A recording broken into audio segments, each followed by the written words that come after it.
Fala, turma! Agora falaremos de como você dispor os seus produtos em qualquer um dos modelos de loja física que eu mencionei na aula anterior. Seja modelo híbrido, seja loja física especializada no modelo adega, empório, etc. O que você tem que ter em mente é, se você tiver alimentos, é sempre ter uma área exclusiva de alimentos frios, no caso, né, no seu freezer dentro da sua loja, ou né, os outros alimentos é sempre subdividir esses produtos na ilha central da sua loja, se tiver, ou também numa gôndola específica. Por quê?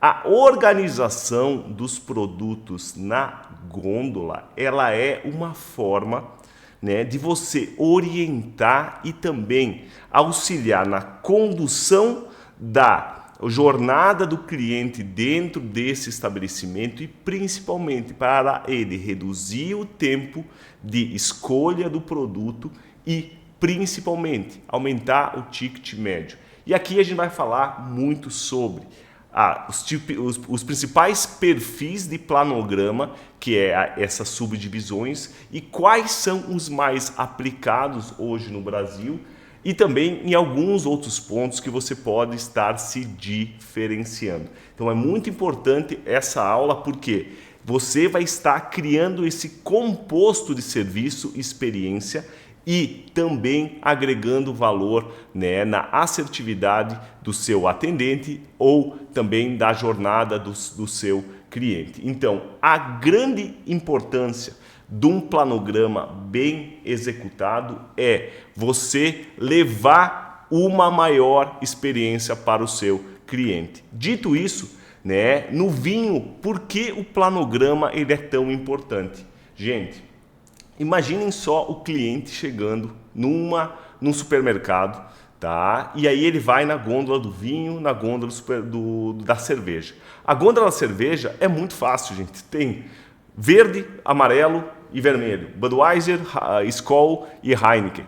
E aí o cliente sabe, escolhe, tem a marca de preferência, analisa preço e as variáveis são menores. No vinho, as variáveis são por tipo de produto, por origem, por faixa de preço, por variedade e por harmonização. E vocês têm que colocar na cabeça que um cliente, quando tem dúvida, ele troca de categoria ou ele precisa de um suporte.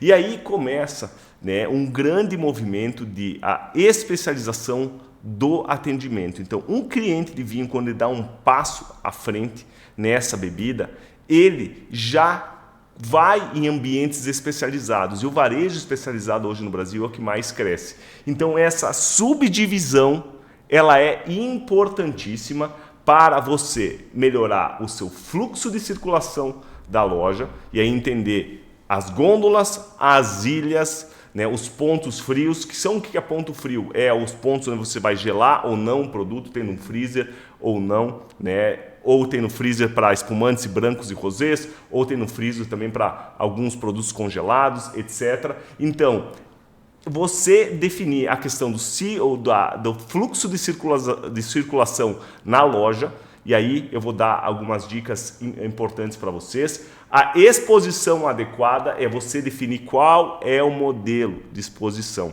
E aí, esse modelo você vai ter que ter clareza em relação a seu portfólio de produtos, se você é generalista ou se você é especialista. Por exemplo, se você é generalista e subdividir, por exemplo, por origem ou por país, é um formato. Se você for especialista em Brasil, você pode estar subdividindo por regiões. Serra Gaúcha, ou vinhos começa Rio Grande do Sul, que é a maior produtor de vinhos do Brasil, e aí se subdivide Serra Gaúcha, Serra do Sudeste, Campanha Gaúcha, depois vai para Santa Catarina, e aí Planalto, Catarinense, vinhos de altitude, e aí começa essa brincadeira, vinhos da região do Sudeste, vinhos de clima tropical, e aí você pode estar subdividindo essa divisão por orientação, e aí na explicação isso vai facilitar o atendente. Então é muito importante, né, essa exposição ser adequada para você agrupar por categorias, que é ela está ligada à árvore de decisão da compra do consumidor de vinhos. Então não é porque o Diego acha legal, não. Isso é comportamento de consumidor e é para facilitar o consumidor, porque aqui nós estamos, né, numa metodologia orientada a mercado. E também tá para você dar acessibilidade para o cliente. Por exemplo, imagine um sábado de movimento. A loja tem lá, tá com 2 atendentes, os 2 atendentes já estão, um tá no caixa e o outro tá atendendo um outro cliente.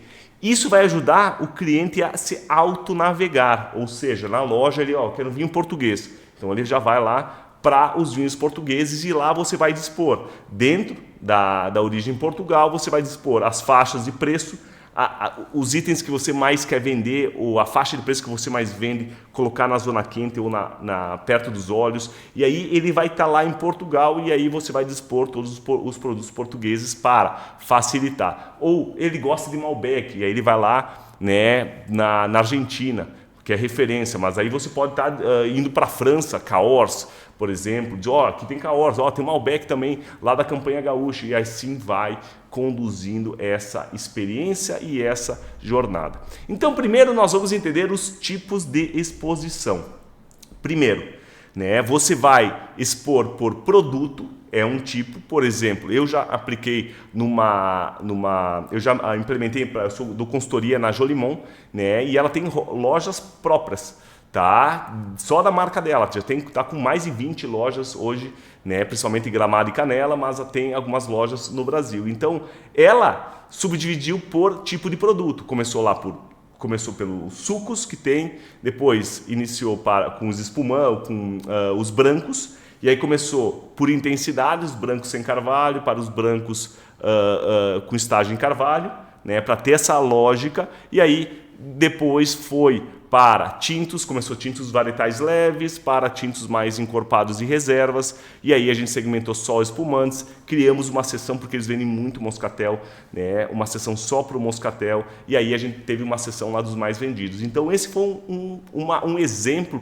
prático de um planograma que eu executei, e todas as lojas são nesse formato, para estar orientando o consumidor. E como também a Jolimon e eu também implementei toda o Jolimon do mundo, e aí a gente tem um nicho que é só para os vinhos importados, que tem Bordeaux, Sauternes, tem Champagne, tem também Argentina, Chile, Portugal, enfim, então a gente separou essa orientação que são as parcerias com produtores internacionais. Então tá tudo lá. Então pense na jornada lá, quer um branco, quer um tinto, quer o suco, e aí vai segmentando e levando essa jornada.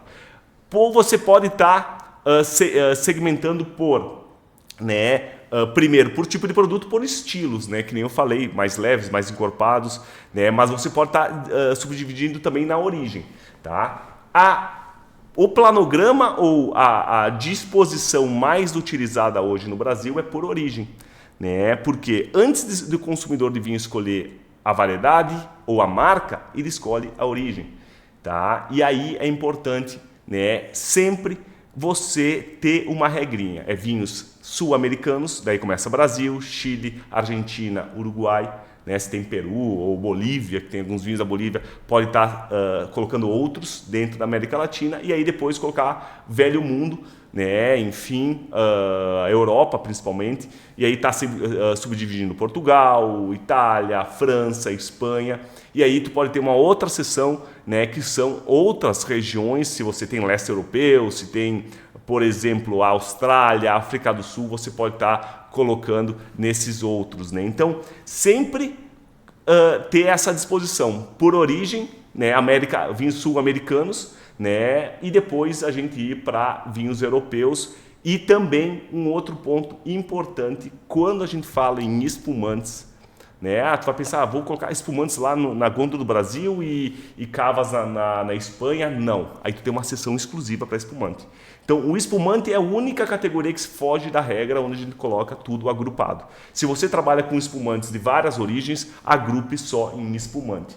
Então, se você tem um planograma por origem, o único produto que você vai descolar da origem é o espumante, né? Porque daí tu vai canalizar isso numa seção apenas com as borbulhas. Dito isso, você pode estar subdividindo por marca. Eu já vi vários planogramas, o Dufry, por exemplo, segmenta por marcas, né?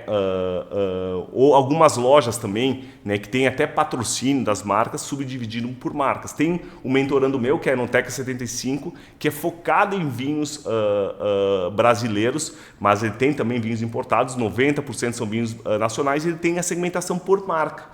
Tá? Na gôndola ele tem já 2 unidades, Wine Bar Bistro é segmentado por marca. Então é um modelo também que fui lá, eu mentorei, eu apliquei e a gente decidiu a segmentação por marca. Ou ele pode ser sazonal, mas a segmentação sazonal, o que é sazonal? É o vinho que está mais vendendo naquela época. Eu sugiro você segmentar em showrooms, né, onde tem um espaço menor de posição. Por quê? Na sua loja, principalmente na sua ilha, se você tiver, onde você vai segmentar os produtos de promoção, a ilha principal entrou na loja, vai ter que ter ou se tem um espaço adequado, tem uma ilha principal, que essa ilha você sempre vai rotacionar ela para colocar, por exemplo, outubro rosa, vamos colocar rosés, e primavera também, então é a temática, final de ano, vamos focar em espumantes e presentes, ou a Black Friday, vamos colocar só os produtos da promoção. Então aí vai ser a sua gôndola viva, que você vai estar sempre rotacionando em relação a isso, tá? Então é importante você estar entendendo a questão da sazonalidade. Não vai colocar a sazonalidade em todas as gôndolas, senão você é melhor dividir por tipo de produto, que nem o exemplo que eu passei da Jolimon. Eu também já vi, e principalmente em mercados mais maduros, é segmentado por harmonização. Eu já vi na Itália, já vi nos Estados Unidos, na Inglaterra, né? Aqui no texto eu vou botar uma foto do Tesco, que é segmentado por frango, carne, etc. Eu já implementei para o mentorando meu, que tem uma rede de casas de carnes gourmet, tudo por cortes de carne, né? Ele colocou lá o ícone do corte, picanha, fraldinha, colocou todos os cortes e os vinhos para o corte específico. Pode ser em locais terceiros, né, onde você está agregando o vinho. Ou você pode ter uma seção exclusiva dentro da sua loja, dependendo do seu espaço, onde você vai estar segmentando por harmonização. Então pode ser também um tipo de exposição, tá bom? Vocês compreendendo agora que vocês compreenderam os tipos de exposição, agora nós vamos entender a questão do fluxo. Então, já falei para vocês da ilha central, que ela é rotacional. Já falei para vocês dos espumantes, que eles sempre se descolam. Você tem que ter uma área de espumantes. Se você atuar com empório e ter produtos gastronômicos, você segmentar uma área dos produtos gastronômicos, próximo do caixa, sempre colocar aqueles produtos, aquelas guloseimas que você pode, ou acessórios que você pode estar vendendo na última hora, mini garrafas, né, para aquele consumo, lata, o kit promocional, isso próximo ao caixa, aquela venda de impulso, colocar próximo do caixa, acessórios principalmente no caixa vende, porque na hora de estar pagando, tu não quer levar um ice bag ou um tapa-espumantes, enfim, levar um saca-rolhas e aí agregar a venda. Então lá no checkout é importante colocar os acessórios. E também outra dica super importante é, se você tiver freezer na loja, né, segmente a divisão do freezer para a parte gastronômica, o freezer para a questão, se você atuar com parte gastronômica de congelados, etc., é subdividir, tá? Um só para brancos, rosés e espumantes, e também um outro para a questão dos congelados. Os tintos, gente, pode estar uma adega climatizada, pequenininha, né, que você vai mais utilizar o produto para as degustações, né, ou o produto que você vai estar servindo. Diego, preciso ter uma adega climatizada e grande na minha loja. Se você opera muito evento, né, se você faz muito evento, pode ser interessante, né, mas sempre analisar o retorno desse investimento. Comece com o básico e depois vai implementando, né, com o passar do tempo. E também você pode estar dando aquela quebrada no gelo, no tinto, colocar alguns minutinhos aí na porta da geladeira para dar aquela quebrada em relação ao serviço. Então, dito isso, pessoal, o planograma, ou seja, essa jornada do cliente, ela é muito importante. A gente tem aqui abaixo dessa aula os materiais complementares em relação a os tipos, como, qual o melhor formato, e isso é muito importante para você tirar o máximo potencial do seu ponto físico. Então, até a nossa próxima aula, pessoal!